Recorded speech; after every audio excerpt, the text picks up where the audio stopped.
Thank you madam and दोस्तों नमस्कार। मैं डॉक्टर श्याम गुरु फिर से एक बार आपका इस ट्रेनिंग सेशन में स्वागत करता हूं। मैं आशा करता हूं कि आप सभी लोग स्वस्थ हैं और आप अपने साथ अपने परिवार का यानी घर का परिवार और एमसीएल परिवार दोनों का ख्याल रख रहे हैं। मैं ये भी उम्मीद करता हूं कि आप सभी लोग 1 घंटा बहुत अच्छी एक्सरसाइज कर रहे हो, अपने हार्ट अपने लंग को मजबूत कर रहे हो और अपनी इम्यूनिटी को बढ़ा रहे हो। तो चलिए शुरुआत करते हैं आज के इस सेशन के साथ। दोस्तों, जो कुछ फर्क है वो है जिम्मेदारी का। क्या हम जिम्मेदारी लेते हैं?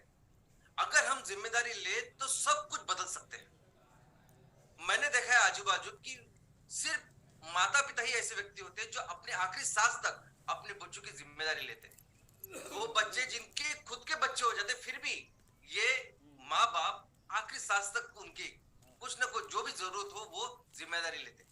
लेकिन बच्चे पढ़ने के बाद, पढ़ने लिखने के बाद जब अपने पैरों पे खड़े होते हैं, काम धंधा करते हैं, नौकरी करते हैं, सेटल हो जाते हैं लाइफ में, लेकिन फिर भी माँ बाप की रिस्पॉन्सिबिलिटी नहीं लेते, जिम्मेदारी नहीं लेते।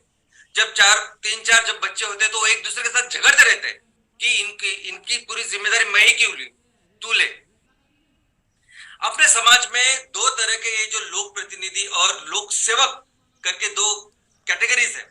अगर ये लोग भी जब अपनी कुर्सी पर बैठने से पहले जो भी कसम खाते हैं, जो भी वादे करते हैं, जिन चीजों के लिए उन्हें वो कुर्सी दी जाती है, अगर वो अपनी जिम्मेदारी को समझे तो हम अपने देश को, अपने पूरे समाज को वो बदल के रख सकते हैं।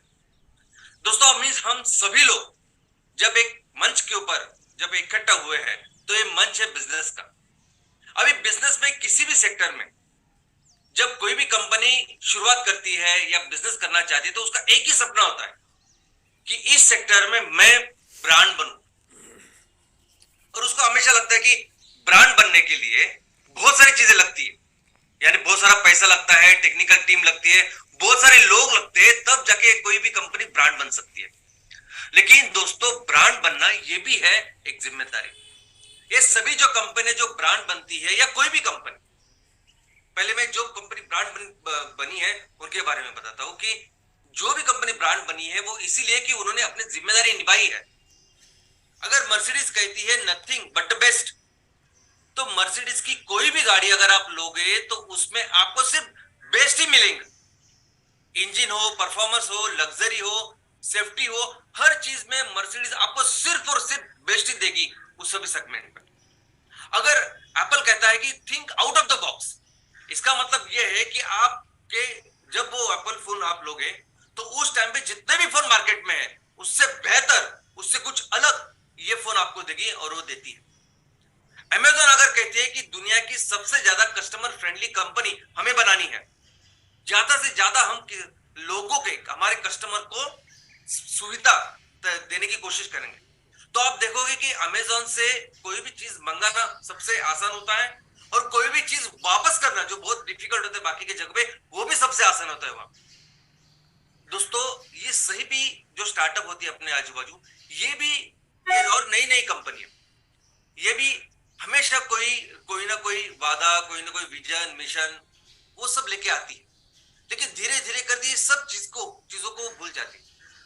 अभी हमारे देश में इतने सारे कॉर्पोरेट कंपनीज हैं, अभी कितने ऐसे कॉर्पोरेट कंपनीज हैं जो अपने सिद्धांतों के लिए जानी जाती है। ऑफ कोर्स एक नाम मैं आपके सबके सामने लूंगा, वो है टाटा का। टाटा का सिद्धांत है, जब वो कमिट करती है वो पूरा करती है। अगर नैनो की बात करें तो नैनो जब शुरुआत की, जब उन्होंने घोषणा की, उसके बाद कई सारे लोगों ने, एक्सपर्ट्स ने बताया कि ये फेल होने वाला प्रोजेक्ट है, लेकिन वो उन्होंने पूरा किया। दोस्तों, जब एमसीएल में जब हम लोग काम कर रहे हैं तो एमसीएल के माध्यम से आप सभी लोगों ने हमारे लोगों को, हमारे किसानों को एक वादा किया कि हम अपने किसानों को मैक्सिमम इनकम दिलाने की कोशिश करेंगे। किसान अगर उसके पास जमीन हो, उपजाऊ हो, बंजर हो, उस जमीन के ऊपर ज्यादा से ज्यादा क्या कर सकते हैं, ज्यादा से ज्यादा इनकम कैसे ला सकते हैं, उसका एक वादा हमने उनको किया है। हमने ये भी वादा किया है कि हम अपने तहसील में इस तरह का बिजनेस करेंगे कि और इतना सारा एम्प्लॉयमेंट, इतना सारा रोजगार का निर्माण करेंगे, किसी को भी जरूरत नहीं होनी चाहिए कि वो अपना गांव छोड़ के कहीं जाके शहरों में झोपड़पट्टी में जाके बसे। लेकिन इसके साथ और एक कसम हमने खाई है, वो ये है कि हमें अपने हर तहसील को एक सुजलाम सुफलाम राज्य करना है। एक ऐसा राज्य की जिसकी बागडोर, जिसका भविष्य हमारे ही हाथों में होना चाहिए, स्वराज्य होना चाहिए। इस राज्य को हमारे ही किसान, हमारे युवा, आने वाले बच्चे उसको संभालना चाहिए। कोई दूसरी कंपनी, बाहर की कंपनी उसके ऊपर कंट्रोल ना करे। इसलिए कोई भी जब चीज हम करते हैं, एमसीएल में कोई भी डिसीजन अगर हम लेते हैं, तो हमेशा हम अपनी ये मूल जो सिद्धांत है उसके तरह लेते हैं। हमारे आजू बाजू की कंपनियां शायद इस रास्ते से चल रही हो, बहुत सारी ऐसी चीजें हम करते हैं जो वो कर रहे हैं, वो नहीं करते हम। और लोग हमें पूछते भी है कि आप वो क्यों नहीं कर रहे। क्योंकि दोस्तों, हम किसी भी, हमारे देश में कई सारे ऐसे शहर हैं जो हजारों सालों से उनका इतिहास है। ऐसे शहर उत्तर प्रदेश में है, मध्य प्रदेश में है, बिहार में है, उड़ीसा में है, जो बहुत बड़े बड़े शहर हुआ करते थे। अभी उनको डेवलप करना चाहिए था, वो तो उन्होंने क्या डेवलप किया, मुंबई जहां 7 अलग अलग बेटे थे उसको एक किया, वहां उन्होंने शहर का निर्माण किया, वहां उन्होंने कपड़े की कई सारे मिल तैयार की, ताकि वो पूरा रेलवे से पूरा कॉटन ले आए, यहाँ अच्छी तरह से वो जल्द से जल्द उसका कपड़ा तैयार करे, और वो अपने मुंबई के पोर्ट से अपने देश में लेके जाके पूरी दुनिया को बेचे।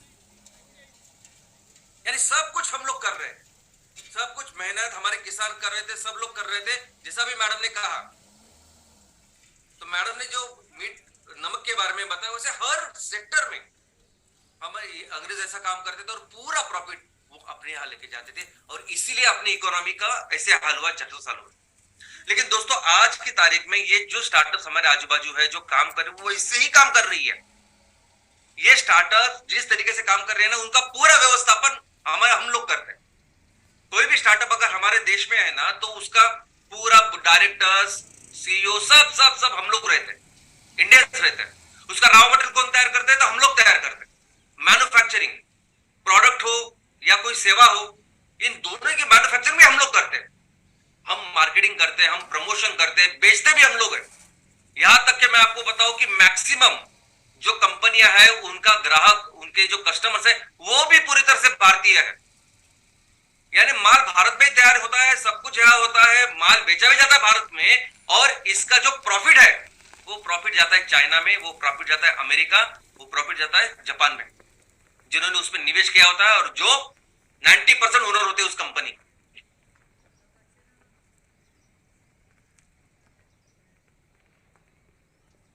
बहुत आसान हुआ है, ये 10 साल पहले नहीं था, 15 साल पहले नहीं था। आज बहुत आसानी से पैसे मिलते हैं आपको, कि अगर आपके पास कुछ आइडियाज है। यानी आप देख सकते हैं कि ऑनलाइन, मैं हमेशा उसको मुंह से मेरे निकलता है जुगाड़, लेकिन ऑनलाइन ऐसे इसके लिए भी कंपनी कितनी बड़ी हो रही, तो बहुत आसान हुआ है पैसे लेना स्टार्टिंग में। और कभी कभी क्या होता है कि जो प्रोमोटर होते हैं, जो इस कंपनी, जो फाउंडर होते हैं, जो इस कंपनी की शुरुआत करते हैं, कभी कभी उनको भी लगता है कि हम किसी को बेचेंगे नहीं, ऐसा कुछ करेंगे नहीं। अच्छे बिजनेस की शुरुआत करने के लिए वो शुरुआत करते हैं, लेकिन वो व्यवस्था ही उन्होंने ऐसी बनाई है कि आपने अगर कुछ भी छुआ, कुछ भी गलत डिसीजन लिया, तो बस आप फिर चलते जाते, फिर वो चक्रव्यूह में आप फंस जाते। देखो, अगर आपको 5,000 करोड़ की जरूरत है और कोई आपको बोले कि ये 30, 40, 50 करोड़ आप लीजिए, तो हमें क्या लगेगा, ये तो 1% से भी कम है, और हमें तो इतना चाहिए, तो क्या फर्क पड़ता है, आज हमारी जो जरूरत है वो पूरी हो, तो आप लेंगे वो थोड़े से पैसे, 50 करोड़ रुपए। आपके साथ एग्रीमेंट होगा, और उस एग्रीमेंट में एक लाइन होगी, और वो लाइन ये होगी कि आगे जब भी आपको पैसे की जरूरत हो, तो उसका पहला अधिकार हमारे पास रहेगा। यानी आप हमसे पूछेंगे, अगर हम आपको नहीं देंगे पैसे, तो आप फिर मार्केट में जाइए, आपको कहीं जाना है वो जाइए, और वो होगा। और दोस्तों, अगर आपने 1 रुपया भी लिया, उसके बाद जो भी आपको पैसे लगेंगे, जो कुछ, वो वही देते हैं। इस तरह से वो व्यवस्था बनाते हैं कि आप कभी भी उनसे छुट्टे नहीं है, जब तक ये आपकी जो इक्विटी है, जो आपकी कंपनी का शेयर है, वो 70, 80, 90% नहीं होता है। और किसी भी कंपनी में अगर किसी व्यक्ति के पास 50% से ज्यादा शेयर्स है, 51% अगर शेयर्स है, तो वो ओनर हो गया उसका। तो आज इन इन्वेस्टर्स के पास 80, 70, 80, 90% कितने शेयर्स हैं। कि जो भी कंपनी आज बनी बनी, फ्लिपकार्ट, ओला, जोमेटो, स्विगी, आप ये सर्विस प्रोवाइड कर रही है। जोमेटो, स्विगी 15 मिनट में जो कुछ है खाना वो हमें लाके देती है। हमें भी अच्छा लगता है, हम लोग सब, पूरा हमारा यहाँ का इकोसिस्टम है, लेकिन प्रॉफिट वहां लेके जा रहे हैं, और ये लोग फिर वो प्रॉफिट से और प्रॉफिट बनाते हैं, अपने देश की इकोनॉमी को और बेहतर बनाते हैं, और हम लोग ये कर रहे हैं। और आपको अगर ऐसा लगता होगा कि मैं हमेशा बड़ी बड़ी कंपनियों का नाम देता हूं, आपको लगता होगा कि मैं हमेशा फ्लिपकार्ट के बारे में, ओला उबर के बारे में, ओयो के बारे में बताता हूं, दोस्तों ये हमारे देश की आज के इस साल की बड़ी बड़ी कंपनी, बड़ी यानी नहीं यानी टॉप स्टार्टअप्स है, जो सक्सेसफुल स्टार्टअप्स है। अब ये हर कंपनी जो है ना, हर कंपनी के बारे में आप पढ़ाई कीजिए, आप जाइए आज आप देखिए कि किसी हर कंपनी में किसकी इक्विटी है, किसके पास उसकी ओनरशिप है। यानी जैसे मैंने कहा कि 51% के पास बात क्या होता है, ओनरशिप चालू होती है। तो आप देखिए तो आपको पता चलेगा ये सभी जो कंपनी जो स्टार्टअप बनके इस साल जिन्होंने सबसे ज्यादा अच्छा परफॉर्मेंस किया वो किसके लिए काम कर रही है। और दोस्तों बात सिर्फ पैसों की नहीं है, पैसा एक चीज है, लेकिन दोस्तों ये कुछ कंपनियां कुछ बिजनेस ऐसे होते हैं जहां कई सारी चीजें लगती है। जैसे अभी हमारा मिथेन का बिजनेस, अब इस मिथेन में हमें उसको स्टोर करने के लिए, सीएनजी को स्टोर करने के लिए हमें क्या लगता है, हमें वो कैस्केड लगते हैं, सिलेंडर लगते हैं, कंप्रेसर लगते हैं। अभी पूरे भारत में अगर आप देखोगे तो सिर्फ 2-3 कंपनियां जो कैस्केड बनाती है और उनकी ऑलमोस्ट पूरी मोनोपोली है। मीथेन के जो मीटर्स होते हैं, गैस मीटर्स, उसमें भी मोनोपोली है लोगों। जो कंप्रेसर है, मैक्सिमम कंप्रेसर तो बाहर की कंपनी एमएनसीज बनाती है, बाहर से मंगाने पड़ते हैं। यहां भी उन्होंने अभी शुरुआत की है डिलीवरी, लेकिन ये सब बाहर की कंपनी है जो कर रही है। कई सारे इनके ऐसे अभी ये पूरा जो आपने देखा जो प्रोजेक्ट वो ऑटोमेशन का है, तो ऑटोमेशन में कई सारे सेंसर जो बाहर से मंगाने पड़ते हैं। अब ये सभी जो चीजें हैं, ये सभी चीजें लेने के लिए आपको 80% पैसा देना पड़ता है, 80% एडवांस, और फिर वो बोलेंगे आपको कि 6 महीने के बाद आपको डिलीवरी होगी। लेकिन अगर कोई कंपनी, अगर किसी को सब पता चला कि नहीं ये कंपनी बड़ी हो रही है, एमसीएल इतनी बड़ी हो रही है, एमसीएल इतना बड़ा काम कर रही है हमारे, और ऑयल एंड गैस सेक्टर में तो कोई, आपको तो पता है कि कंपटीशन नहीं है, वॉर है वॉर। और किसी ने फिर बताया कि देखो आपने पैसे दिए हैं, लेकिन हम 6 महीने में नहीं, वो 2 साल तक अगर उन्होंने नहीं दिया, क्या करेंगे हम लोग?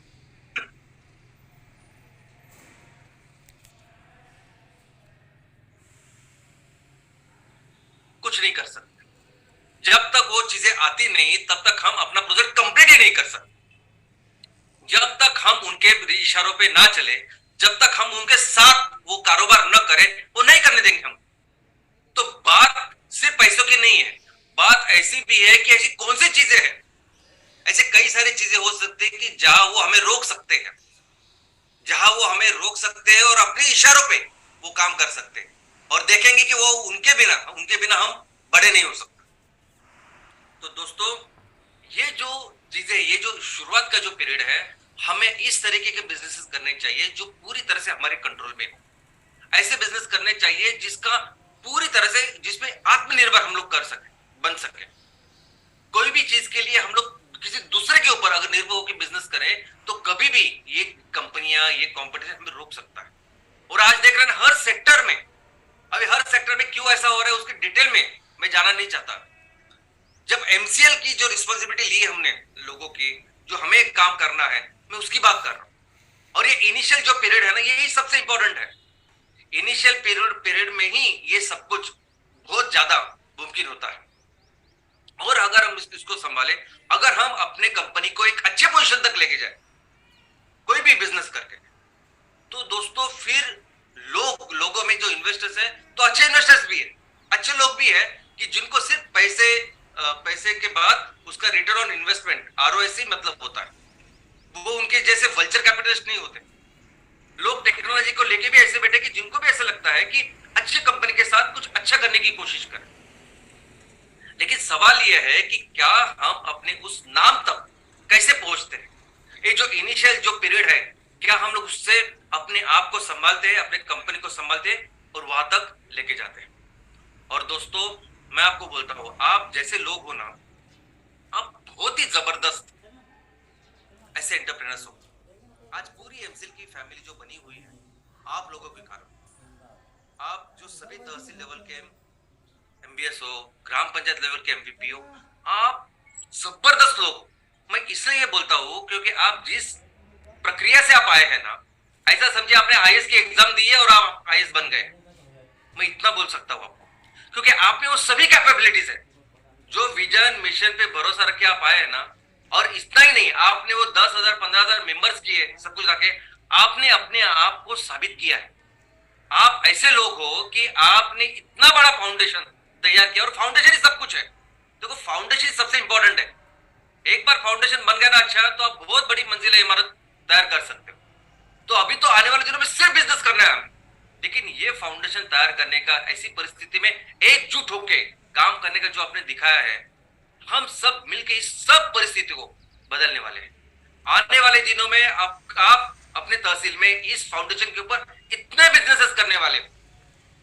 थोड़ा सा मैं आपको आज बताऊंगा दोस्तों। अब हमने एक हमेशा हर हफ्ते मैं कहता हूं कि क्रांति की शुरुआत, हम जब क्रांति बोलते हैं तो हमारा एक ही मकसद होता है कि हमें अपने देश की जो इकोनॉमी है उसको 10 गुना बढ़ाना है। हमारे देश की जीडीपी जो आज 3% है, उसको 30% तक लेके जाना है, दुनिया की नंबर 1 इकोनॉमी बनानी। तो सिंपल इसके बेसिक्स क्या है कि अगर हमको ये काम करना है तो हमें 10 गुना ज्यादा बिजनेस करना पड़ेगा। 10 गुना, आज जितना भी वस्तु और सेवा का उत्पादन देश में हो रहा है उसको 10 गुना करना पड़ेगा और बेचना पड़ेगा। इसका मतलब यह है कि अगर मेरे ऊपर तहसील की जिम्मेदारी है, तो मेरे तहसील में भी जितना वस्तु सेवा का उत्पादन हो रहा है उसको भी 10 गुना बढ़ाना होगा, करना होगा, तब जाके ये सब चीज होगी। तो अगर मुझे ये काम करना है और 10 गुना, मैं वो सिंपल जो ग्रोथ होती है उसकी बात नहीं कर रहा, मैं क्रांति की बात कर रहा हूं, 10 गुना बढ़ाने की बात कर रहा हूं। तो 10 गुना बढ़ाने के लिए मुझे ऐसे कुछ प्रोडक्ट चाहिए, ऐसे सेक्टर में काम करना पड़ेगा कि जो प्रोडक्ट, जिस सेक्टर में जो प्रोडक्ट में हम जितने चाहिए तैयार करें और बेच पाए, जिसको मैक्सिमम डिमांड हो, और जिसके, क्योंकि प्रोडक्ट और सेवा के बिना हम लोग कर नहीं सकते, तो ऐसे प्रोडक्ट जो प्रोडक्ट हमें वहां तक लेके जाए। तो दुनिया में अगर नंबर 1 ऐसा सेक्टर है जो जिसमें सबसे ज्यादा माल बेचा जाता है, वो है फूड सेक्टर। लेकिन फूड सेक्टर को अगर आप देखोगे, इसके आयाम देखोगे, तो आपके खेतों में जो सब्जी बनी है वो भी फूड सेक्टर में आती है, सब्जी जो पड़ी है। अगर आपने जाके बिस्किट का पैकेट लिया वो भी फूड सेक्टर में आता है। आपने कहीं जाके बर्गर वड़ा पाव खाया वो भी सेक्टर में आता है। कहीं जाके रेस्टोरेंट में आपने खाना खाया वो भी फूड सेक्टर में आता है। पानी की बोतल भी फूड सेक्टर में आती है। 5 स्टार होटल के जो कुछ चीजें होती है वो भी फूड सेक्टर में आते हैं। तो फूड सेक्टर में अगर हम काम करें तो इतनी सारी चीजें होती है, इतनी सारी डाइवर्सिटी है, सब कुछ है। तो बहुत सारी जगह पे काम करना पड़ेगा, और ये सब कुछ मिलके ही दुनिया की सबसे बड़ा नंबर 1 सेक्टर बनाती है, सबसे ज्यादा बिजनेस करने वाला, सबसे ज्यादा बेचने वाला। दूसरा सेक्टर कौन सा है? तो दूसरा सेक्टर है ईंधन का। अब इस ईंधन के सेक्टर में अगर आप देखोगे तो ईंधन के सेक्टर में प्रोडक्ट बहुत लिमिटेड है। पेट्रोल है, डीजल है, एलपीजी है, कोयला है, इतना ही प्रोडक्ट है। लेकिन वॉल्यूम इतना है, इतना ज्यादा वॉल्यूम में ये सभी प्रोडक्ट बेचा जाते हैं कि वो दुनिया में दूसरे स्थान पे है, सबसे ज्यादा रेवेन्यू, सबसे ज्यादा पैसा क्रिएट करने में। तो हमने भी फिर पूरा फोकस आज हमारे पूरे फैमिली में, तो हमारा पूरा फोकस आज उस ईंधन के ऊपर, कि ईंधन एक ऐसी चीज है जो बहुत फास्ट हमें वहां तक लेके जाए। और दोस्तों यही है, इसीलिए हमने शुरुआत की इस एमकोल से। अभी एमकोल तो ऐसा प्रोजेक्ट है जो पूरी तरह से हमारे कंट्रोल में, 100%, किसी के ऊपर हमें डिपेंड होने की जरूरत नहीं। और ये ऐसी चीज है कि एक सिंगल प्रोडक्ट भी हमें पूरी दुनिया में बहुत बड़ी कंपनी बना सकती है, हमारे देश को आगे लेके जा सकती है। और इसका मतलब ये नहीं कि हम बाकी फर्टिलाइजर मेथड वो नहीं करें, क्योंकि फर्टिलाइजर सबसे ज्यादा रेवेन्यू आने वाले दिनों में देगा। लेकिन जो स्पीड है, जिस कम समय में बहुत बड़ा काम करने का अगर कोई अवसर है तो वह है एमकोल। दोस्तों मैं दिल से आपको बोलता हूं कि ये जो एमकोल है ना, ये ईश्वर ने दिखाया हुआ रास्ता है, ईश्वर ने तैयार की हुई परिस्थिति ऐसी मुझे दिल से लगता है। और मैं सबके सामने बोलता हूं, हमेशा सबको एक कहता हूं कि ये एमकोल हमने नहीं, ये ईश्वर ने ऐसी परिस्थिति तैयार की है। क्योंकि ऐसा कैसे मुमकिन है कि जो कोयला पूरी दुनिया को जला रहा है, पूरी दुनिया को बर्बाद कर रहा है, सब कर रहे हैं, वही कोयला इतने बड़े लेवल पे आप इस्तेमाल कर रहे हो। सबको पता है कि कोयले से क्या हो रहा है, और आप एक इतनी सारी कंपनियां हैं दुनिया में, इतने सारे देश हैं, एक जगह ऐसी कंपनियां हैं जो आजकल स्पेस में जाके वो रिसर्च, स्पेस में जाके आप टूरिज्म टूरिज्म कर रहे हो, कोई भी सेक्टर देखो तो इतनी ऑटोमेशन, इतने आगे आगे आगे आप जा रहे हो, इतनी नई नई टेक्नोलॉजी सब कुछ कर रहे हैं। और एनर्जी के लिए क्या, कोयला। तो मुझे लगता है ये सब कुछ जो किया है ना, भगवान ने, कुदरत ने, ईश्वर ने किया है भारत के लिए। क्योंकि अभी जो कोयले की जरूरत पूरी दुनिया को है, वो सिर्फ भारत ही पूरी कर सकता है। भारत एकमात्र ऐसा देश है कि जिसके पास इतनी एग्रीकल्चर लैंड है, इतनी खेती है। भारत एकमात्र ऐसा देश है कि जिसके पास इतनी सुजलाम सुफलाम करने वाली नदियां बहती है। हमारी ऐसी मिट्टी है जो दुनिया में सबसे बेस्ट मिट्टी बनाई है वो नदियों ने, माताओं ने। भारत एकमेव ऐसा देश कि जहां करोड़ों लोग खेती करते हैं और मिल के आसानी से हम दुनिया की जो जरूरत है ये पूरा कर सकते हैं। चाइना नहीं कर सकता, अमेरिका नहीं कर सकता, दुनिया की कोई भी देश नहीं कर सकता, हम लोग करते हैं, कर सकते हैं। तो मुझे हमेशा लगता है ना कि ये कुदरत ने, ईश्वर ने तैयार किया कि हम फिर से दुनिया का नेतृत्व करें। और कोयले की जितनी डिमांड है आज, कोयला जितनी जरूरत है, आपको अंदाजा ही नहीं। एक सिंगल ये प्रोडक्ट पूरा पूरा रेवोल्यूशन, जिसको मैं बोलता हूं रेवोल्यूशन, रेवोल्यूशन क्रांति, ये कर सकता है। इतना पोटेंशियल। कल की न्यूज मैं आपको बताता हूं, कल की हेडलाइन है ये दोस्तों। हमने देखा कि 2000 पिछले साल COP 26 में सभी 40 ऐसे यूरोपियन राष्ट्र थे कि जिन्होंने कायदा बनाया कि हम पूरी तरह से कोल को निकाल देंगे, कोयले को निकाल दिए। और हमने ये भी सुनी, मैंने बताई आपको कहानी कि COP 26 में, पिछले साल के COP में ये तैयार था, सभी देश, सभी आंदोलक ऐसा कर रहे थे कि इस कॉन्फ्रेंस में कोयले को पूरी तरह से मिटाने का कायदा हो, कानून हो। लेकिन हुआ नहीं। लेकिन 40 देश वो इकट्ठा खड़े रहे, सभी यूरोपियन देश, और उन्होंने कहा हम करेंगे। इस COP में होता है तो ठीक है, यूनाइटेड नेशन में होता है ठीक है, लेकिन हम अपने राष्ट्र में करेंगे। और इन 40 राष्ट्रों ने अपने अपने देश में कोयले को पूरी तरह से मिटाने के कानून किए। अभी यही 40 राष्ट्र फिर से उन्होंने कल ऐसा कानून किया कि हमें फिर से वो कोयले के जो प्लांट है, पावर प्लांट चालू करने पड़ेंगे।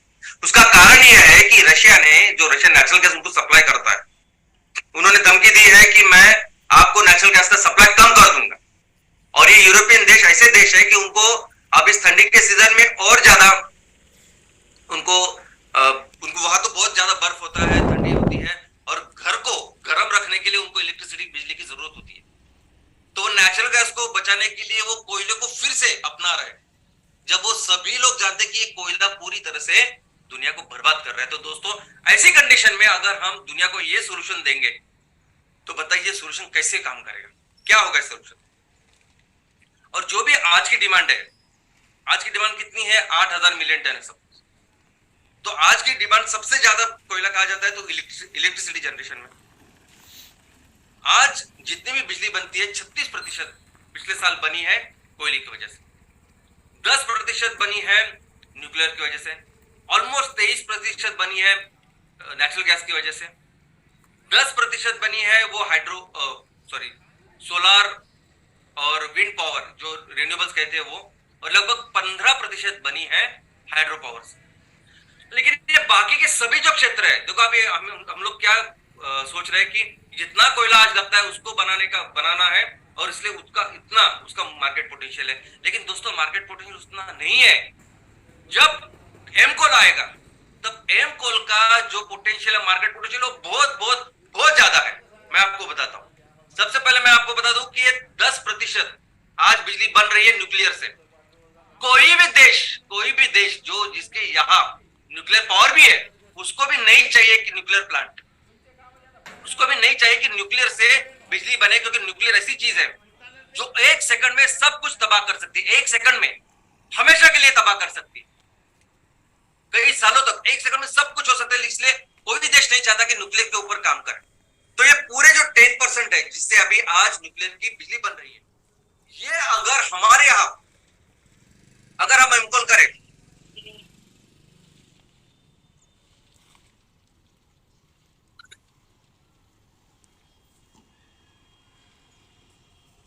हम एमकोल करें तो ये पूरी जो 10% जो बिजली बन रही है वो एमकोल से बनने लगती है। तो आज जो 8,000 मिलियन टन का जो जरूरत है उसमें और 1,500 से लेके 2,000 तक मिलियन टन और बढ़ेगा जिसकी जरूरत है। ये हाइड्रो पावर आज पूरी दुनिया में 15% बिजली बनाता है। आज तक आपने सुना होगा कि हाइड्रो पावर यानी क्लीन, स्वच्छ ऐसी पावर, लेकिन वैसा बिल्कुल नहीं है। ये जो भी हाइड्रो पावर बन रही है, ये जल विद्युत बन रहा है, ये बहुत बहुत बड़े बड़े जल विद्युत प्रकल्प की वजह से, प्रोजेक्ट की वजह से बन रहा है। और दोस्तों, क्या आपको पता है कि ये सभी जो प्रोजेक्ट ये दुनिया में सबसे खूबसूरत जगह पे, सबसे ज्यादा बड़े बड़े पर्वत जहां है,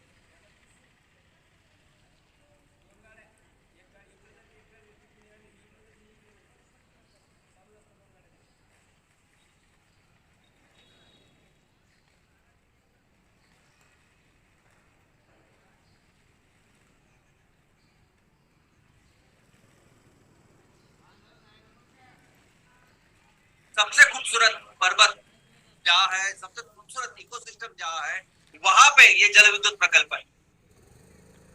पिछले 70 सालों में क्या मेरी आवाज आ रही है?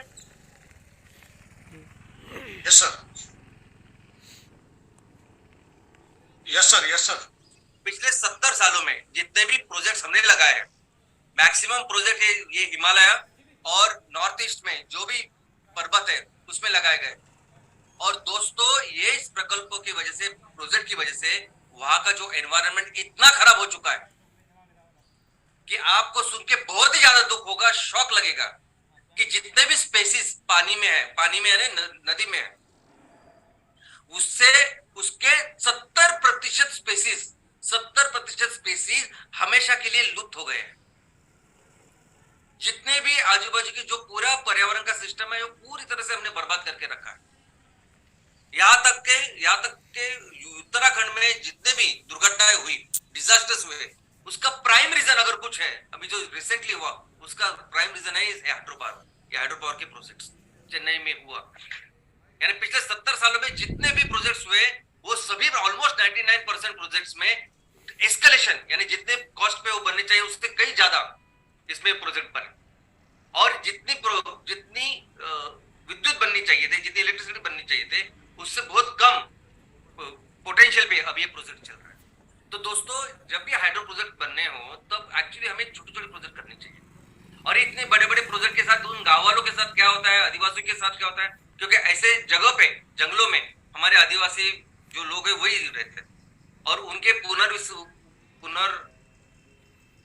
और बाकी सब चीजों का तो बहुत बड़ा, यानी यूनाइटेड नेशंस ने एक कायदा बनाया है कि ऐसा जहां भी जो भी प्राकृतिक नेचुरल रिसोर्सेस है, उन पे पहला अधिकार वहां पे रहने वाले लोगों का होना चाहिए, लेकिन ऐसा नहीं हो रहा है। और अगर हम एमकोल का ये रास्ता, ये सॉल्यूशन दुनिया को दें, तो ये बड़ी बड़ी जो हानि हो रही है ये भी रुक जाएगी। इतना ही नहीं, नेचुरल गैस जो 23% आज बिजली बना रहा है, वो भी फॉसिल फ्यूल ही है ना, उसको भी जलाने के बाद जो ग्लोबल वार्मिंग हो ही रही है। तो पूरी दुनिया फिर ये नेचुरल गैस अभी इस्तेमाल कर रही है, क्योंकि कोई ऑप्शन ही नहीं है। तो ये भी हमारे मार्केट पोटेंशियल हो सकता है। यही नहीं, अभी सोलर और विंड की बात क्या करें। यानी हमें पता है कि पूरी दुनिया में जो एनर्जी है, जो ऊर्जा है, वो सूरज से आती है। और एकमात्र जो प्रकृति का नियम है या प्रकृति की जो रचना बनाई है कि जिसके माध्यम से ये सूरज की रोशनी हम सबको मिलती है, वो है पौधे। अभी उन्हीं पौधों को वही खाके मैं आज आपसे बात कर रहा हूं। वही पौधे के जिनका उसे क्रूड ऑयल, नेचुरल गैस सब कुछ बना है। तो पौधे सबसे हजारों लाखों करोड़ों सालों से ये सूरज की रोशनी, ऊर्जा हमें देते आ रहे। तो ये छोड़ अगर आप पैनल लगाओगे तो कैसे ये इको फ्रेंडली या सस्टेनेबल होगा, मुझे आप बताइए। हाँ, जो मेन बायोफ्यूल्स है उसको आप थोड़ा सा एडिटिव करके आप इसका इस्तेमाल कर सकते हैं, लेकिन 100% पूरा मेन सोलर और विंड ये नहीं हो सकता। लेकिन इसके सिवा, इलेक्ट्रिसिटी के सिवा भी कई सारे अलग अलग उसके इस्तेमाल है। कोयला बहुत जगह पे इस्तेमाल होता है, आपको शायद अंदाजा नहीं, लेकिन उस इलेक्ट्रिसिटी बनाने के जो प्रोजेक्ट है, वहां से लेके आपके घर के बाजू में अगर कोई रेस्टोरेंट है, अगर कोई होटल है, तो वहां भी कोयला इस्तेमाल होता है। जहां जहां बॉयलर है, जहां जहां एनर्जी की जरूरत होती है, वहां आज की तारीख में हर जगह ये कोयले का इस्तेमाल हो रहा है। भारत की बात करें तो हमारे भारत में 64% जो कोयला लगता है, 64% जो कोयला जाता है वो इलेक्ट्रिसिटी बनाने के लिए जाता है, और बाकी का 36% जो कोयला है वो बाकी के इतने सारी चीजों में जाता है, सीमेंट, ये ऑयल, ये स्टील, पोलाद, ये सब कुछ। पूरी दुनिया की अगर बात करें तो 58% जो कोयला है वो जाता है इलेक्ट्रिसिटी के लिए, 16% जो कोयला है वो जाता है हर मेटल की इंडस्ट्री के लिए, स्टील हो सकता है, आयरन हो सकती है, और कोई भी मेटल की इंडस्ट्री। 12% जाता है सीमेंट और बाकी की इतनी बड़ी बड़ी हेवी इंडस्ट्रीज के लिए, और लगभग 14% कोयला आज की तारीख में पूरी दुनिया में एग्रीकल्चर, घरेलू, ऐसे सब चीजों के लिए इस्तेमाल हो रहा है। तो दोस्तों, क्यों कोयला इतना इस्तेमाल करते हैं लोग? क्यों बार बार बार बार बार बार कितने सारे सालों से यही बार बार लोग कंफर्म करते आ रहे, सबूत देते आ रहे हैं कि कोयला ही सबकी जड़ है, कोयला ही पूरी दुनिया को जला रहा है, लेकिन फिर भी कोयला क्यों इतना ज्यादा लोग इस्तेमाल कर रहे हैं? उसके 4 कारण है। सबसे पहला, कोयला सबसे सस्ता है, यानी आप सभी तरह के जो ईंधन है, पेट्रोल डीजल से लेके नेचुरल गैस से लेके एलडीओ, एफओ जो इंडस्ट्रीज में लगते हैं ना, उससे भी कोयला बहुत सस्ता है आज की तारीख में। तो बहुत सस्ता है। दूसरा, कोयला हर जगह आप इस्तेमाल कर सकते हो, कुकिंग हो, इंडस्ट्रियल हो, बिजली बनाना हो, यहां तक कि आप जो ट्रांसपोर्टेशन में ट्रेन, बहुत सारी ट्रेन आज भी कोयले के ऊपर चल रही है दुनिया में। अभी धीरे धीरे वो इलेक्ट्रिसिटी पे जा रहे हैं, लेकिन वो इलेक्ट्रिसिटी पे जो ट्रेन है उनके लिए इलेक्ट्रिसिटी भी कोयला ही बनाता है। तो पेट्रोल डीजल ट्रांसपोर्टेशन का थोड़ा छोड़े तो ऑलमोस्ट हर जगह पे कोयला इस्तेमाल हो सकता है, हो रहा है। तीसरा रीजन है कि कोयले को इस्तेमाल करने के लिए कोई ऐसी व्यवस्था ज्यादा नहीं लगती, कोई बड़ा इंफ्रास्ट्रक्चर नहीं लगता, वहां बहुत ज्यादा इन्वेस्टमेंट नहीं लगता, कोई हाईफाई इंफ्रास्ट्रक्चर की जरूरत नहीं है। और चौथा इंपॉर्टेंट रीजन यह है कि कोयला हर जगह उपलब्ध है, हर जगह मिलता है कोयला। यानी ऐसा अनुमान नहीं, ऐसा प्रूव हो चुका है कि हमारी इस दुनिया में, इस पृथ्वी के ऊपर इतना कोयला है कि जितना आज हम लोग इस्तेमाल कर रहे हैं ना, आगे के 500 साल इस्तेमाल कर सकते हैं, इतना कोयला इस जमीन के अंदर है। हो सकता है ना, अरे हो ही है ही। इसका कारण यह है कि ये पूरी दुनिया बायोमास से बनी चल रही है ना, करोड़ों सालों से। तो जहां आप अंदर जाओगे, जहां खोदोगे, अंदर जाओगे, तो आपको कोयला मिलेगा ही मिलेगा। कोई ना कोई बायोमास, कोई ना कोई वनस्पति प्राणी है ही ना उधर। तो इतने बड़े लेवल पे आज ये कोयला अवेलेबल है और होने हमेशा के लिए रह सकता है, इसलिए लोग इतना कोयले को इस्तेमाल कर रहे हैं। और कोयले का इस्तेमाल अगर आप रेट देखोगे तो एशियन कंट्रीज में इसका इस्तेमाल इतना बढ़ गया है कि पिछले 20 सालों में इसका जो उपयोग था या इसका जो कंजम्पशन था वो ऑलमोस्ट डबल बन चुका है। और इतना ही नहीं, लेकिन ऐसे कहा जाता है कि अभी हर दिन, मुझे आपको बताने की जरूरत नहीं कि ग्लोबल वार्मिंग कितना ज्यादा से ज्यादा और खतरनाक होता जा रहा है, लेकिन एट द सेम टाइम उसको सबसे ज्यादा करने वाला कोयले का भी इस्तेमाल बढ़ने वाला है, ऐसा बताया है। क्योंकि इस कोयले में पूरी दुनिया में सबसे ज्यादा कोयला, लगभग 65% कोयला सिर्फ 2 देश इस्तेमाल करते हैं, भारत और चीन। चीन ऑलमोस्ट 50-55% और हम 10 से 15%, 12 से 15% करते हैं। तो ये दोनों देशों ने तो कहा ही है और हमेशा कहते हैं कि आगे के कुछ साल तक हमें कोयला लगने ही वाला है, 10, 12, 15 साल। तो इसीलिए अभी आने वाले दिनों में भी कोयले का इस्तेमाल बढ़ने वाला है। तो दोस्तों, ऐसी परिस्थिति है एक जगह कि पूरी दुनिया को कोयले के अलावा कोई ऑप्शन ही नहीं है। पूरी दुनिया जल रही है, सब कुछ हो रहा है, लेकिन क्या करे, कुछ भी नहीं है। ग्लोबल वार्मिंग से हो सकता है कि बहुत बाद में नुकसान, लेकिन आज अगर बिजली नहीं हुई, आज अगर ऊर्जा नहीं है, तो हम लोग कुछ भी नहीं कर सकते, ऐसा उनका मानना है। ऐसी परिस्थिति में आज पूरी दुनिया है, और ऐसी दुनिया में अगर हम लोग सबसे ज्यादा माल, सबसे ज्यादा प्रोडक्ट अगर कोई बेच सकते हैं तो वो है एमकोल। जो कहते हैं ना, हमें रिवॉल्यूशन लाना है, 10 गुना इकोनॉमी को बढ़ाना है, एम्प्लॉयमेंट जनरेट करना है, किसानों को अच्छा इनकम देना है, तो उसके लिए प्रोडक्ट तैयार करना पड़ेगा, बेचना पड़ेगा। और सबसे ज्यादा माल, सबसे ज्यादा प्रोडक्ट जो आज हम लोग किसानों से तैयार करके बेच सकते हैं वो है कोयला, एमकोल। दोस्तों, और सबसे अच्छी बात क्या है कि मैक्सिमम इसका रेवेन्यू है ना हमारे किसानों को, लोगों को जाएगा। देखिए नहीं इस इंडस्ट्री को, अभी आई एम श्योर कि आप सबको अभी पता है कि ये एमकोल कैसे तैयार होने वाला है। किसानों से जो नेपियर घास लगेगा वो डायरेक्टली उस फैक्ट्री में जाएगा, बहुत कम बाकी के इनपुट्स लगने वाले हैं। मैक्सिमम जितना भी टर्न ओवर हम लोग करेंगे, जितना भी रेवेन्यू जनरेट करेंगे, सबसे ज्यादा किसानों को इसका फायदा होने वाला है। और जब हम 33%, 35% दुनिया को कोल सप्लाई करने की बात कर रहे हैं, यानी मीथेन और फर्टिलाइजर को उनको जरा भी हाथ न लगाते हुए उनको लिए जो करना वो करेंगे हम लोग। सिर्फ कोल की बात कर रहा हूं मैं। तो एमकोल जब 35% देना है तो आप सोचिए हम लोग क्या करने वाले हैं। आने वाले दिनों में किसानों को कितना अच्छा बेनिफिट इससे होगा। और अभी एक पहली बात अब देखिए कि अगर हम पहली भी स्टेप है कि जहां हमें सिर्फ 5% कोयला तैयार करना है, तो इस कोयले को लेके जितना भी रॉ मटेरियल हमें लगेगा, उस रॉ मटेरियल की प्री प्रोसेसिंग, ट्रांसपोर्टेशन का ये भी बहुत बड़ा काम गांव में आने वाले दिनों में होने वाला है। आने वाले दिनों में देखिए ना, अभी एक प्लांट को अगर 100 टन माल लगेगा और हमें पहले फेज में 7 प्रोजेक्ट करने हैं, तो 600-700 टन माल जब तैयार होगा तब उसको काटे, उसको प्री प्रोसेस करे, उसको ट्रांसपोर्ट करे, इसके लिए कितनी गाड़ियां, कितने लोग इसको लगेंगे आप सोचिए। और कितना ज्यादा एम्प्लॉयमेंट जनरेशन, रोजगार निर्मित होगी इस सब में से। और जब इतने सारे पैसे किसी इकोनॉमी में जाते हैं, जब हमारे गांव में, हमारे तहसील में इतने सारे पैसों का निर्माण हम लोग करेंगे, क्योंकि अगर 100 टन के लिए 1 लाख रुपए किसानों को जाएगा, तब वही 100 टन के लिए वो काटने के लिए, प्री प्रोसेसिंग के लिए, ट्रांसपोर्ट के लिए 20-30 हजार रुपए जाएंगे। और ये सब पैसे जब डायरेक्टली लोगों के पास जाएंगे तो उससे 8 से 10 गुना इकोनॉमी बढ़ेगी। यानी अगर 200 टन की बात करें तो हर दिन 6 लाख रुपए तो किसानों को जाएंगे, हर दिन 2 से 3 लाख रुपए तो बाकी के ट्रांसपोर्टेशन, बाकी सब चीजों के लिए जाएंगे। और इससे इकोनॉमी कैसे बढ़ेगी? तो एक होता है एक्सपेंस का फैक्टर, यानी अगर 100 रुपए हमारे पास है तो कितना खर्च करते हो, जितना ज्यादा खर्च करते हो उतनी इकोनॉमी बढ़ती है।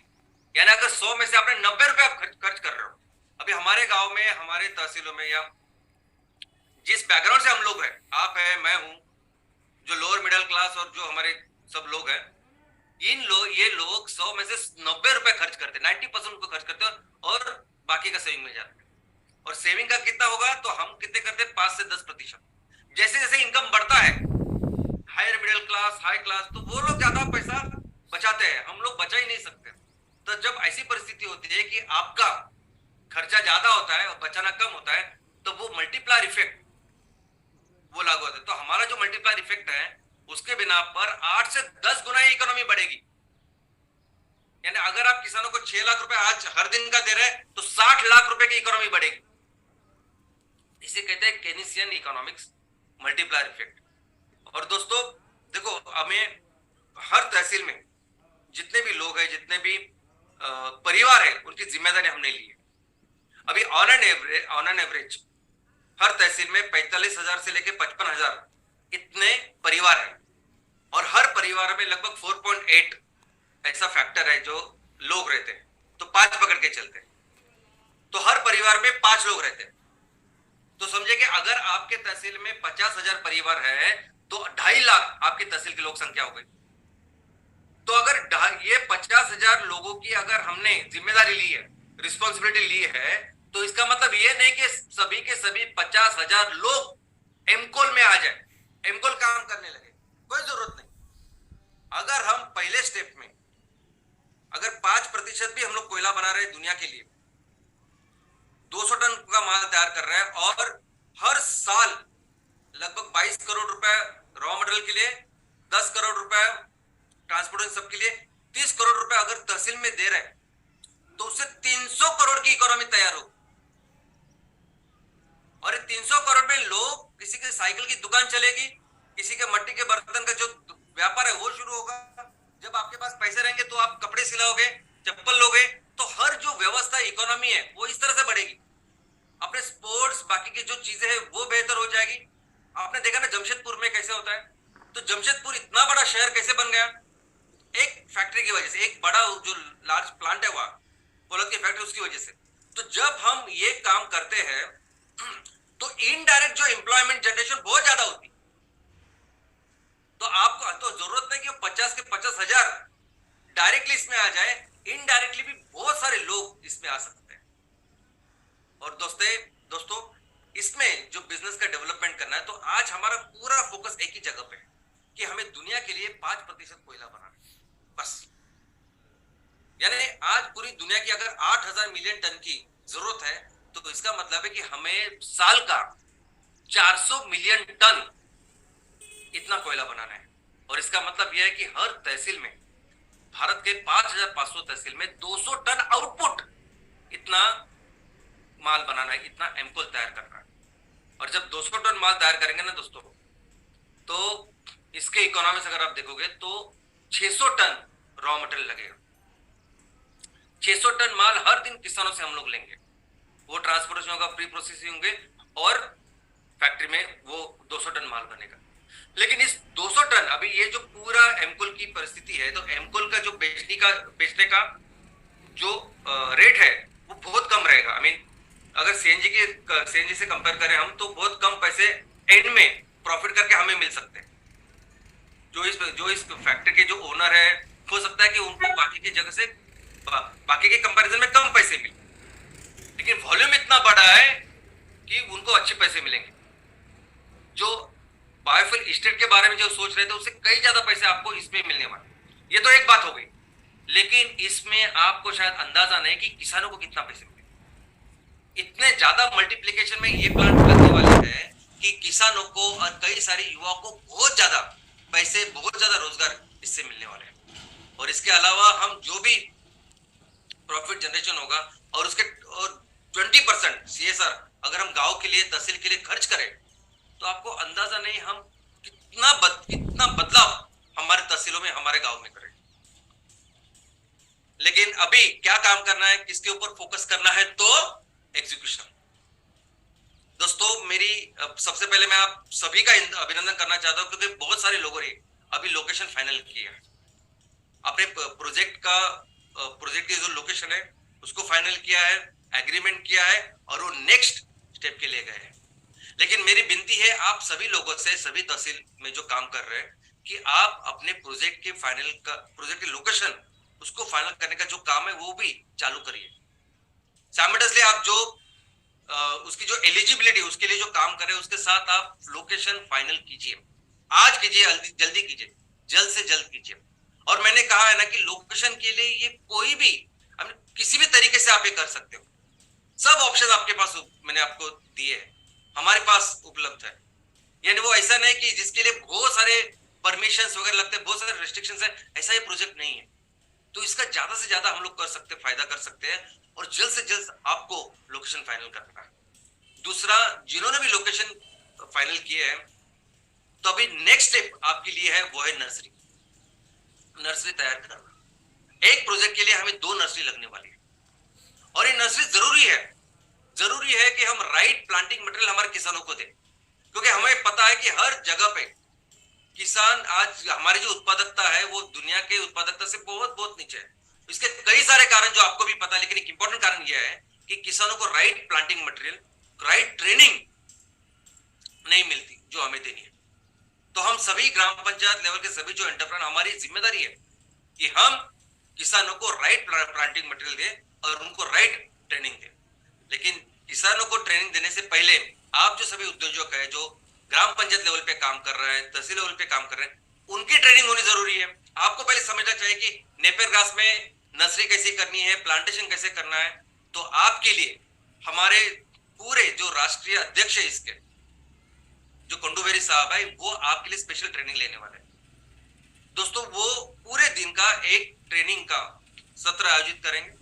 वो ट्रेनिंग मेरे जैसे नहीं करेंगे इसे ऑनलाइन, वो बाकायदा आपको वहां बुलाएंगे, आपको सब दिखाएंगे, आपको सब नॉलेज देंगे, और फिर बोलेंगे आप जाइए करिए, हम आपके साथ हैं। और आप जब भी वो नर्सरी करोगे, प्लांटेशन करोगे, तब आपके वक्त हमेशा मार्गदर्शक करके वो आपके साथ रहेंगे। दोस्तों, लेकिन इसके साथ आपको अपना लोकल जो इंफ्रास्ट्रक्चर है उसका भी उपयोग करना है, एक लोकल टीम भी तैयार करनी है।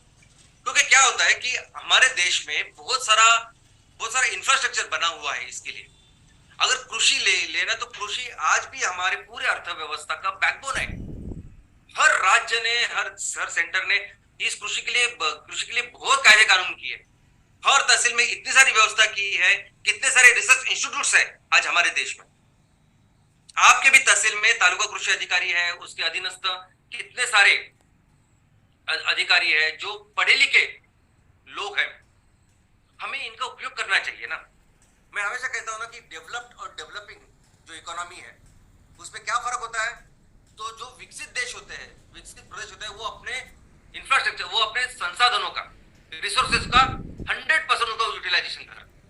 और जो डेवलपिंग, जो अप्रगत रहते हैं, वो इसलिए रहते हैं कि वो अपने संसाधनों का उपयोग नहीं करते। और ये बहुत जबरदस्त संसाधन है, रिसोर्स है। यहाँ जो भी अफसर बैठे हुए हैं, जो टेक्नोलॉजिस्ट या कृषि तज्ञ बैठे हुए हैं, ये बहुत इंपॉर्टेंट रिसोर्स है। और आपको ऐसा लगता है कि सभी ऐसे सभी बुरे नहीं होते, बहुत सारे लोग अच्छे हैं उसमें, बहुत सारे लोगों को किसानों के लिए कुछ करना है, लोगों के लिए कुछ करना है, समाज के लिए कुछ करना है, लेकिन वो सही रास्ता नहीं नजर आ रहा। और सिर्फ वही नहीं, बहुत सारे एनजीओ भी है जो गांव के लिए काम करते हैं, बहुत सारे एनजीओ भी है जो हमारे किसानों के लिए काम कर रहे हैं, लेकिन क्या काम करें, किस तरह से काम करें, क्या रोड मैप होना चाहिए, ये उनको नहीं पता। आप जाओ, बात करो उनसे। और ये जो एमसीएल है, एमसीएल का एक्चुअली उद्देश्य एक प्लेटफॉर्म का निर्माण करना जिसमें सब लोग इकट्ठा आए और हम किसानों के लिए काम करें। और इसके बाद आएगा प्लांटेशन, खेती करना नेपियर की, और फिर आपको किसानों को वो नेपियर गैस देना है, खेती करनी है। लेकिन दोस्तों, इस खेती में आपको बहुत सारी चीजें वो समझनी भी पड़ेगी, किसानों को बतानी भी पड़ेगी। अब इस सभी प्रक्रिया में जो नेपियर की नर्सरी करनी है, ये अलग बिजनेस व्यवसाय है। आप अगर एमवीपी हो तो एमवीपी होके आपको जो प्रमोशन और बायोमास जितना मिलने वाला है, उसके ऊपर आपका जो है प्रॉफिट, वो तो होने ही वाला है। उसके अलावा अगर आप नर्सरी करते हो तो वो नर्सरी की जो कुछ इन्वेस्टमेंट होगी, उससे जो कुछ प्रॉफिट निकलेगा, ये अलग, उससे अलग ये प्रॉफिट और ज्यादा प्रॉफिट इसमें रहेगा। इसके अलावा एक बहुत बड़ा चैलेंज हमारे सामने है एमकोल, वो है कि मॉइस्चर को, पानी को कम करना। जितने भी प्लांट जो बायो ब्रिकेट्स के लगे हैं, बायोकोल के नाम पे जो कुछ पिलेट्स बना रहे हैं दोस्तों, वो ड्राई बायोमास पे काम करते हैं, सूखे हुए बायोमास पे काम कर रहे हैं। हम ऐसे हैं कि जो नेपियर ग्रास जो चारा करके हम गाय को देते हैं, भैंस को देते हैं, जिसमें 80% तक पानी होता है, तो उस पानी को कम करना बहुत जरूरी है। नहीं तो ज्यादा से ज्यादा इलेक्ट्रिसिटी बिजली सिर्फ वो पानी को कम करने के लिए लगेगी और पूरी फिजिबिलिटी इसमें निकल जाएगी। तो इसमें पानी कैसे कम करे, इसके ऊपर भी आप सभी लोग अगर कोई सोल्यूशन लेके आते हैं, अगर कोई काम करते हैं, वैसे हम तो करने वाले जैसा करना है, लेकिन उसके बेहतर अगर कुछ करते हैं तो आप एक वैल्यू एडिशन का भी फायदा, मुनाफा आपको होने वाला है। और इसके अलावा ट्रांसपोर्टेशन, लॉजिस्टिक, ये भी स्वतंत्र इकोनॉमिक एक्टिविटीज है। जो भी ये काम करेंगे, जो भी ट्रांसपोर्टेशन करेंगे, लॉजिस्टिक का सब ख्याल रखेंगे, इसका एक अलग मुनाफा, अलग प्रॉफिट आपको होने वाला है। जो खर्चा होने वाला है वो आपका प्रॉफिट होने वाला है। लेकिन हमारी जरूरत यह है ना कि हमें यह समझना चाहिए कि आज किसानों को क्या क्या मुश्किलें हैं, क्या क्या चैलेंजेस है। देखो, एग्रीकल्चर जब बात करते हैं तो उसका यही प्रॉब्लम होता है कि हर गांव में, हर तहसील में मिट्टी अलग होती है, वहां का हवामान अलग होता है, लोगों की जरूरत अलग होती है, लोगों की प्रॉब्लम, परेशानी अलग होती है। और ऐसे परिस्थिति में हमारी जिम्मेदारी बनती है कि हम हमारे किसानों के ये सब प्रॉब्लम्स को समझे और उसका सोल्यूशन निकाले। क्योंकि किसी ने भी अब तक इस तरीके से किसानों के लिए डेडिकेटेडली सोचा नहीं जो हम लोग कर रहे हैं। हम लोग कैसे पूरे फोकस करके किसानों के बारे में सोच रहे हैं और कर रहे हैं ना, ऐसा अभी तक किसी ने नहीं किया। लेकिन आप जब तहसील में आपकी इतनी बड़ी टीम है, ये 15,000 लोग आपके साथ है, ये आपकी पूरी खुद की एक इंटरनल टीम रहेगी, कितने सारे उसमें टेक्नोक्रेट रहेंगे, कितने सारे ऐसे विशेषज्ञ रहेंगे जो अलग अलग चीज में विशेषज्ञ होंगे। और मैंने कहा कि जैसे हमने लोकल टीम तैयार करनी है, लोकल वहां का ऑलरेडी जो इंफ्रास्ट्रक्चर है उसको अपने साथ लेना है, ये सब लेके जब आप काम करोगे तो एक भी ऐसा प्रॉब्लम नहीं होगा जिसको आप सॉल्व नहीं कर सकते। और ये सबसे इंपॉर्टेंट जिम्मेदारी आपने लेनी है कि हमें अपने गांव में क्या है प्रॉब्लम। ट्रैक्टर का प्रॉब्लम है, पहाड़ है, जमीन का जो है वो अच्छा नहीं, उसकी क्वालिटी, जो कुछ हो सकता है प्रॉब्लम। और मैं कहता हूं कि आपको कहीं जाने की जरूरत है, सभी सोल्यूशन वहां मिलने होगा। ये इतनी सारी व्यवस्था जो आप जब इसका इस्तेमाल करोगे इतने 15,000 लोग जब आपके सामने रहेंगे, साथ में रहेंगे, ये सभी लोग मिलके आपको सोल्यूशन लेके आएंगे। सिर्फ आपको एक जगह पे फोकस करके उसको सोल्यूशन निकालना है। टाइम टेबल दोस्तों, हमारा एक ही मकसद सबका है कि माल तैयार करें और उसको बेचें। तो हमें देखना पड़ेगा कि अगर ये माल तैयार करना तो मुझे कितने दिन लगने वाले, इसका भी एक टाइम टेबल आप ही तैयार कर सकते हो। नहीं, सबसे पहले माल आपका तब तैयार होगा, प्रोडक्ट हमारा तब तैयार होगा जब रॉ मटेरियल तैयार होगा, अवेलेबल होगा। एक तो सबसे अच्छी बात है कि जिस दिन रॉ मटेरियल तैयार होगा उसी दिन हमारा प्रोडक्ट भी तैयार हो सकता है। बाकी कई सारी ऐसी इंडस्ट्रीज है कि जहां रॉ मटेरियल मिलने के बाद 3-3 महीने लगते हैं, 6-6 महीने लगते हैं जब प्रोडक्ट निकलना शुरू होता है। हम सेम डे अपना प्रोडक्ट तैयार कर सकते हैं। और ये प्रोडक्ट कब मिलेगा, ये नेपियर घास कब मिलेगा, इसका एक टाइमिंग करनी पड़ेगी, कैलकुलेट करना पड़ेगा कि अगर आज हमने वो फसल के लिए चालू किया, प्लांटेशन चालू किया, तो उसके 3 महीने बाद, 2.5 महीने के बाद, 3 महीने के बाद अगर फसल आने वाली है तो उसके बाद फिर हमारा प्लांट चालू होगा। और ये कब शुरू होगा, कब प्लांटेशन किसान करेंगे, जब हम अपनी नर्सरी तैयार रखेंगे। अगर आज आपके पास वो प्लांटिंग मटेरियल किसानों को देने के लिए तो अलग बात, नहीं तो नर्सरी तैयार करनी पड़ेगी। और ये नर्सरी तैयार करने के बाद इस नर्सरी में जो किसानों के लिए देने लायक जो माल तैयार होगा उसको 3 महीने लग सकते हैं, 2 से 3 महीने लग सकते हैं। और वो कब शुरू,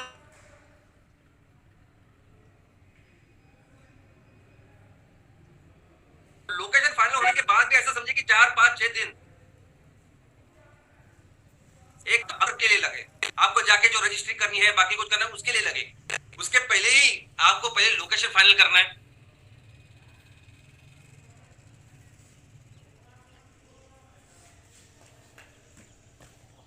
तो करने के लिए भी वक्त लगेगा, पे जाना होता है, उसके बाद लोकेशन फाइनल होता है। कई लोगों को एक ही इसमें मिल सकता है, मिला है। लेकिन अगर आपको ज्यादा मेहनत करनी पड़ रही है तो अच्छी बात है, आप सबसे बेहतर ट्रेन हो रहे हैं, ऐसा समझिए। क्योंकि ये बात सिर्फ एक प्रोजेक्ट की नहीं है, आप समझिए 5% ग्लोबल रिक्वायरमेंट के लिए 7 प्रोजेक्ट लगाने हैं हमें, 6-7 प्रोजेक्ट। लेकिन एक्चुअली टोटल में जो लगाने हैं वो 40-50 प्रोजेक्ट लगाने आने वाले दिनों में। तो उसके लिए बहुत बेहतर ट्रेनिंग भगवान आपसे करा ले, बस ऐसा सोचिए और ऐसा करिए। और दोस्तों, हम अपनी जिम्मेदारी को समझते हैं। जिम्मेदारी ये नहीं है कि किसी प्रोडक्ट को तैयार करें, उसको बेचे। जिम्मेदारी ये है कि हम अपने तहसील में जितने भी लोग हैं, जितने भी परिवार हैं, उनके जिम्मेदारी लें। जो भी व्यवस्था है, जितना ज्यादा हम लोग पैसा तैयार कर सकते हैं उनके लिए वो करें। हम अपने गांव की जो भी जरूरत है, जितनी भी जरूरत है, वो खुद तैयार करें। जब मैं कहता हूं कि हमें हर तहसील को एक सुजलाम सुफलाम राज्य बनाना है, इसका मतलब है जो भी आज जरूरत है हमारे गांव की, रोड से लेके, बिजली से लेके, पानी से लेके, शिक्षा, मेडिकल, एवरीथिंग हम खुद तैयार करें। ये हमारी रिस्पॉन्सिबिलिटी है। एक भी घर, एक भी परिवार ऐसा बचना नहीं चाहिए जिनके यहाँ एक अच्छा इनकम नहीं जाता। हम सबकी जिम्मेदारी ले रहे हैं। 50,000 परिवार है ना, तो इस 50,000 परिवार में सब में एक अच्छा इनकम जाएगा, इसकी जिम्मेदारी हमसे ने ली है। तो बात है उस जिम्मेदारी, और इस जिम्मेदारी को पूरा करने के लिए कई सारे काम करने वाले हैं हम लोग। जब मैं कहता हूं कि इस 50,000 परिवार में बहुत अच्छा इनकम होने वाला है हमारी वजह से, तो उसके लिए 3 सेक्टर आइडेंटिफाई किए हमने आइडेंटिफाई किया बायोफ्यूल, में कौन से ईंधन तैयार करेंगे और बेचेंगे।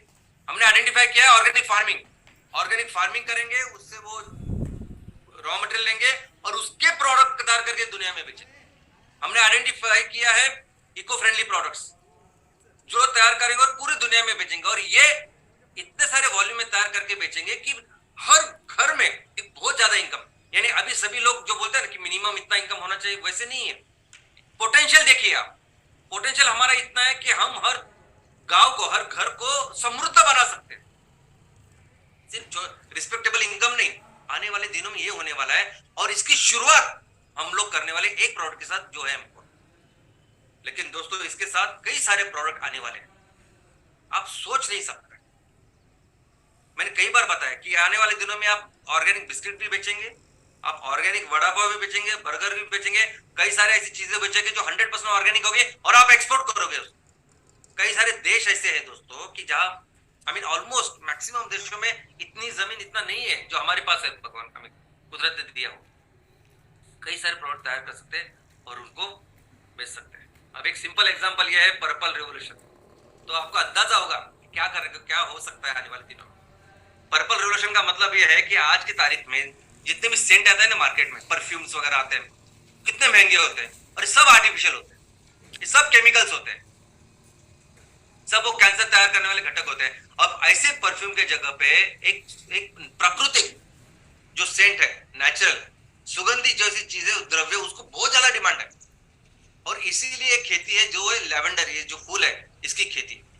हमको लगता है ना कि जम्मू कश्मीर में क्या हो सकता है, तो जम्मू कश्मीर में सबसे ज्यादा खेती हो सकती है, हो भी रही है अच्छी लेवल, और इसके बहुत अच्छा इनकम किसानों को हम दे सकते हैं आने वाले दिनों में। तो यह है पोटेंशियल। पोटेंशियल यह है कि हम आने वाले दिनों में क्या क्या क्या तैयार कर सकते हैं और किसानों की इनकम कैसे बढ़ा सकते हैं। तो दोस्तों, it is not about the product, क्या प्रोडक्ट तैयार करें बेचे ये सब सेकेंडरी है।